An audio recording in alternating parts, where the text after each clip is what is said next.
Alô, comunidade das redes sociais, mais uma vez aqui para tratarmos de mais um tema. E hoje eu gostaria de falar sobre as Olimpíadas e a educação. Por que não dizer as Olimpíadas e a escola? E por que não dizer as Olimpíadas e a escola pública? Aparentemente, estou falando de algo incompatível, porque qual é a relação dos esportes no Brasil, das Olimpíadas, com a educação, com a escola, sobretudo com a escola pública, sobretudo com a educação popular? Quando nós vimos, nós professores, que estamos em várias escolas, quando percebemos o Comitê Olímpico Brasileiro presente? Nunca. E é engraçado que eu comecei a perceber isso, a fazer esse tipo de questionamento durante as Olimpíadas, porque a ausência do Comitê Olímpico Brasileiro no dia a dia da educação é de tal ordem que a gente até se acostuma. O problema é se acostumar para sempre. É por isso que existe a filosofia para fazer a pergunta: onde está o Comitê Olímpico no dia a dia da escola, no dia a dia da educação, no dia a dia da educação física da escola? Porque a prática esportiva no Brasil, ela é democratizada? Tenho feito essa pergunta para os meus alunos já há algum tempo. Se você quiser praticar natação, tiro ao alvo, se você quiser correr, se você quiser praticar um basquete, nas quadras que existem próximas à tua casa, se é que existem quadras, campo de futebol, campo de várzea, tem lá um professor de educação física, tem um projeto esportivo ali, tem um projeto olímpico ali, sendo que aqui na Baixada tem as vilas olímpicas. Mas qual é a relação das Olimpíadas com a escola? Mas antes, gostaria de convidar você mais uma vez a se inscrever no canal, a dar o seu like, a fazer o teu comentário e a compartilhar nosso material com outras pessoas.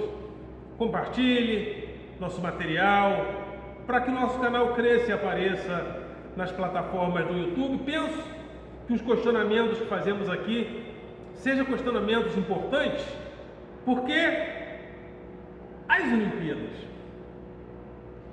Olimpíadas, o esporte, faz ou não faz parte da educação?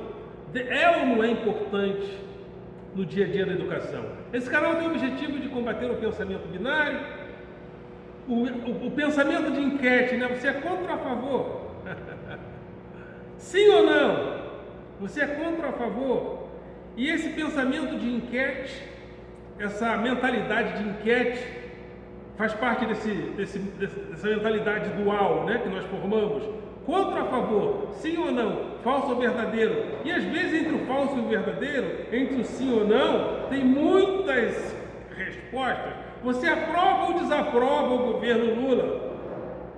Caramba, o governo Lula tem N ministérios, tem N pastas. Qual a gente aprova mais? Qual a gente aprova menos? Qual é o papel do governo na economia, na infraestrutura, na educação? Em N pastas. Então, o pensamento binário não, ele quer uma resposta rápida. Aprova ou desaprova? Sim ou não? Tem muitas. E às vezes, quem aguarda, espera um pouco para responder. Ah, então você está em cima do muro? Não, calma, preciso pensar, né? Preciso raciocinar por vários ângulos.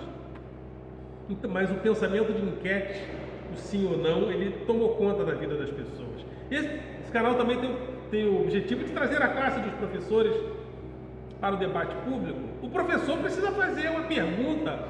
Essa pergunta cobre ao Comitê Olímpico Brasileiro, mas vocês não estão próximos à escola para fazer um projeto olímpico junto à escola pública, porque tudo que um jovem sabe fazer, né, é correr, arremessar, saltar, né? Mas é isso aí, vamos voltar então ao tema aqui. Escola pública e Olimpíada. Uma das coisas que não é mais democratizada no Brasil e é cada vez menos é o esporte, a prática esportiva, o futebol, são N modalidades esportivas, inclusive na arquibancada. O mundo ele vem se tornando cada vez mais desigual e o Brasil, um dos países mais desiguais do mundo, sobretudo da década de 90 para cá, com a chegada do neoliberalismo aqui, e nós fomos intensificando, o mundo tem intensificado a desigualdade. E sobretudo no Brasil, o esporte não está separado do Brasil. E como o Brasil tem se tornado cada vez mais desigual, a prática esportiva, a paisagem humana das arquibancadas esportivas tem se tornado também com outros fenotipos. Antigamente, em transmissões do Maracanã, a câmera pegava um Maracanã mais mulato, um Maracanã onde aparecia, a gente até achava engraçado, o cara ascendente com o radinho no ouvido, aquelas pessoas bem humildes, um Maracanã mais mulato, muitos negros. Hoje em dia, quando as câmeras passam nas arquibancadas dos jogos esportivos, das transmissões esportivas, nós vemos um Maracanã, um Beira-Rio, um Mineirão mais branco, inclusive na Copa do Mundo, nas Olimpíadas. Aquelas pessoas perplexas no 7-1, não foi filmado um negro. Por quê? Porque a prática esportiva, da arquibancada até as quadras e campos, é uma prática cada vez mais restrita. Aí alguém vai me dizer assim, não, mas muitos jogadores vieram da pobreza. Sim, porque como o esporte não é democratizado, ele representa um dos maiores valores do neoliberalismo, o esforço pessoal. Às vezes a sorte de você encontrar alguém que te ajuda, mas o esporte representa o quê? O esforço pessoal. O esporte representa a igualdade social? Não. Por quê? Porque a prática esportiva no Brasil não é democrática. Ah, é? Então tem que combinar com os meus alunos. Porque eles não dizem, eles nunca falam. Eu pergunto, vocês têm oportunidades de praticar esportes? De praticar modalidades olímpicas? A resposta é sempre não. Não há projeto olímpico popular no Brasil. Não há projeto olímpico para a educação. Não há projeto olímpico relacionado à educação física das escolas. Nossas quadras são verdadeiros museus sem professores, sem instrutores e sem projeto olímpico que passe pelas comunidades. Aí quando chegamos nas Olimpíadas, porque Deus é brasileiro, é claro, aí voltamos com 10 medalhas, no máximo 20 medalhas. Por quê? Porque como a prática esportiva não é democratizada, nós vamos voltar sempre com 5 medalhas, 10 medalhas, 20 medalhas. Isso porque Deus é brasileiro e gosta da gente. Porque nós, como não democratizamos o esporte, não merecemos muitas medalhas. É claro que a gente fica feliz de ver uma Daiane dos Santos, antigamente, a Rebeca, né? Aquela menina simpaticíssima. Mas toda a edição é feita do ponto de vista neoliberal. Ela conseguiu com seus esforços. A família feliz, a família que investiu, sempre o indivíduo, sempre pessoas isoladas que conseguem aqui, conseguem acolá. Mas nós não estamos falando da democratização da prática esportiva, porque a prática esportiva no Brasil não é democrática. Nem as arquibancadas são mais democráticas. Sempre é uma determinada classe média que frequenta jogos esportivos e as câmeras, quando passam nos Maracanãs da vida, nos Mineirões da vida, nos Beira-Rios da vida, ali está, a câmera sempre pega aquele fenotipo de classe média, nunca mais apareceu, não aparece, não que nunca, não apareça nunca, mas o Maracanã, o Beira-Rio, ou seja, a prática esportiva das arquibancadas às quadras e aos campos não são democráticas. O esporte no Brasil não é democrático. E ele é cada vez mais desigual. Antigamente, tínhamos as pessoas que chegavam nos clubes através dos campos de várzea. A pessoa se destacava nos campos de pelada, nos campos de várzea e chegava nos clubes. Os espaços dos campos de várzea são cada vez mais ocupados pela iniciativa privada, pela especulação imobiliária. As quadras dos condomínios não têm instrutores olímpicos, até porque seria demais acharmos que dentro dessa estrutura os projetos olímpicos passariam pelos condomínios, não passa. E os meus alunos não têm a oportunidade de praticar esporte na formação básica desse mesmo. Por quê? Porque o esporte é importante na formação, não só o esporte, a arte, em todos os sentidos, porque ele ajuda na formação, né? De repente, lá uma comunidade carente, de repente começa a aparecer ali vários campeões olímpicos. Opa, o garoto já vai pensar, por que eu estou com essa arma na mão? Eu não poderia também? Mas os projetos olímpicos passam democraticamente por todos os setores da sociedade, por todas as camadas sociais? Não, ele é, assim como é a sociedade brasileira, que foi ganha pelo neoliberalismo, onde nós sempre contamos com o esforço desse, o esforço daquele. Aí, logicamente, as nações que têm projetos olímpicos mais massificados, elas chegam nas Olimpíadas e conseguem mais medalhas também por causa do seu potencial econômico. Mas nós damos muito mole, porque para termos um projeto olímpico austero, eu penso que não gastaríamos muito. Teríamos instrutores que ensinariam os jovens a correr, a saltar, a arremessar, a jogar tênis de mesa. Aqui no colégio chamado Debré, aqui em São João de Meriti, um professor, por ser amigo, por ser esposo da diretora, resolveu criar equipes de handebol na escola. A escola já cedeu algumas meninas para a seleção brasileira de handebol, aqui no Debré. Ou seja, é barato, seria muito barato, mas não. O negócio é se esforçar, se vira.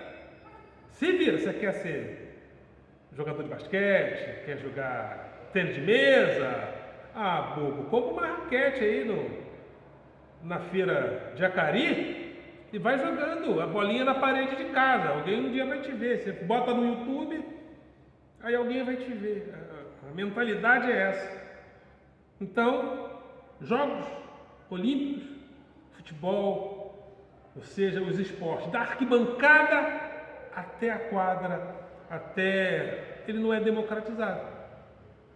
Mesmo se nós democratizássemos a prática esportiva, incluíssemos e não voltássemos com medalha nenhuma, nós teríamos feito uma grande coisa.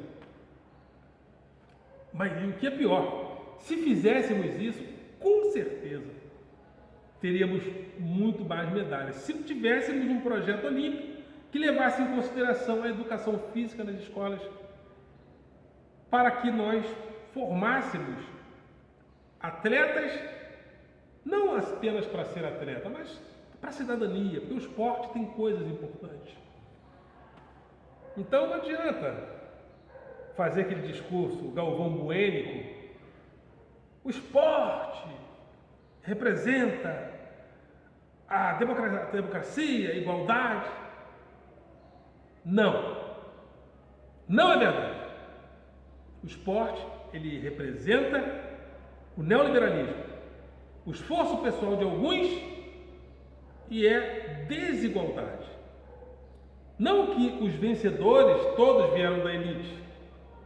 Estou falando que como a democratização do esporte não existe, nós, quando temos resultado aqui, ali e acolá.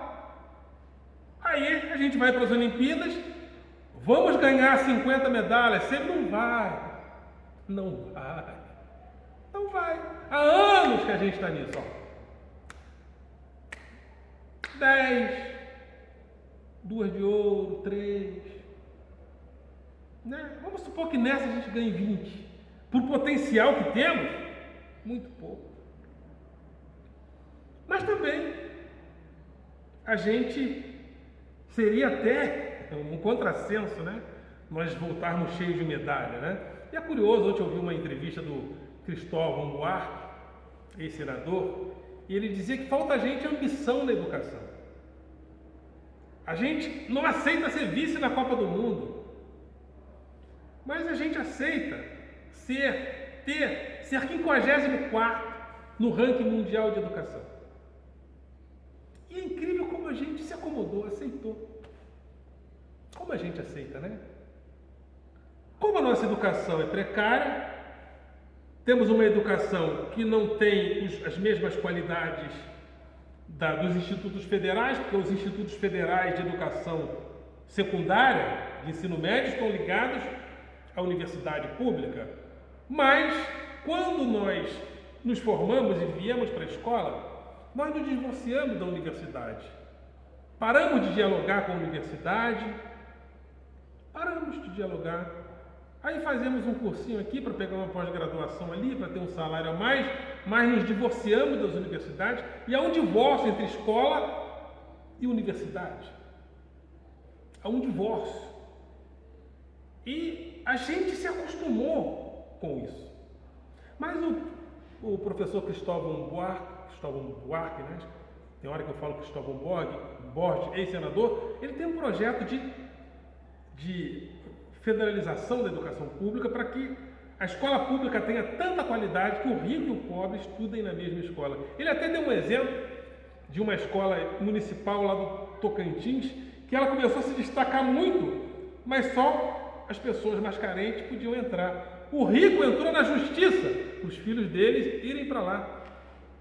Então, se nós tivermos uma educação pública de qualidade, como as nossas universidades públicas são de qualidade, o rico está lá, o rico iria querer vir para cá. Aí nós teríamos uma convivência mais harmônica, mais democrática entre ricos e pobres, todos na mesma escola, como acontece em alguns países, como a Finlândia, por exemplo. Mas nos acostumamos com isso. É incrível, nos acostumamos com esse dia a dia. Que além da educação ser da forma que é, não temos um projeto olímpico. Mas como a gente exige, né? O futebol tem que ser campeão. A gente exige, não, o Brasil não pode ser vice. A gente poderia querer isso na educação, né? Não queremos ser o 54º no ranking mundial de educação. Mas estamos muito longe disso. Mas eu não vou desistir. Você vai desistir? Eu não vou.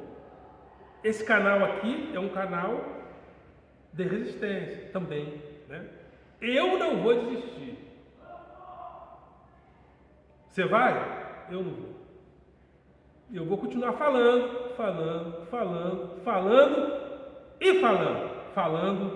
e denunciando. Ok, galera? Vocês são do coração.